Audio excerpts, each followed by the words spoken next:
গত মে মাসে প্রাণের মানুষ আদ্রিত রায়ের সঙ্গে সৎপাকে বাধা পড়েছিলেন জনপ্রিয় টেলি অভিনেত্রী কৌশাম্বী চক্রবর্তী।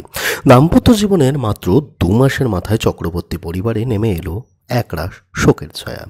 মা হারা হলেন অভিনেত্রী কৌশাম্বী চক্রবর্তী। মাতৃবিয়োগের পর ভেঙে পড়েছেন কৌশাম্বী চক্রবর্তী।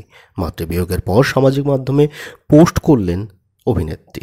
সেই পোস্টে কখনো মায়ের প্রতি রাগ, কখনো কাছে কোনোদিন আর পাবে না এই ভেবে একরাশ দুঃখ, আবার কখনো মৃত মায়ের প্রতি ভালোবাসা ব্যক্ত করলেন কৌশাম্বী। কৌশাম্বী কি লিখেছেন তার পোস্টে চলুন জেনে নিই। কৌশাম্বী লিখলেন, ও মা, চলে গেলে আমাদের ছেড়ে আমি কি করব মা এবার? কে বুঝবে মা তোমার মতো করে আমায়? কার কাছে আবদার করব, কার কাছে সব গল্প করব গো? কার সাথে ঝগড়া করব? সব করেছো সবার জন্য, নিজের জন্য কখনো ভাবনি। এইবার আফটার রিটায়ারমেন্ট তো কত প্ল্যান আছে বললে। টিউশন করবে, আবৃত্তি শেখাবে, চুলে কালার করবে মাসে মাসে। কই কিছু তো করলেই না। কাউকে এক ফোঁটা সময় দিলে না মা। তবে যেখানে থাকো ভালো থাকো, আর যা যা ইচ্ছে ছিল সব পূরণ করো মা। খুব ভালো থেকো, আমরা তোমাকে খুব মিস করব।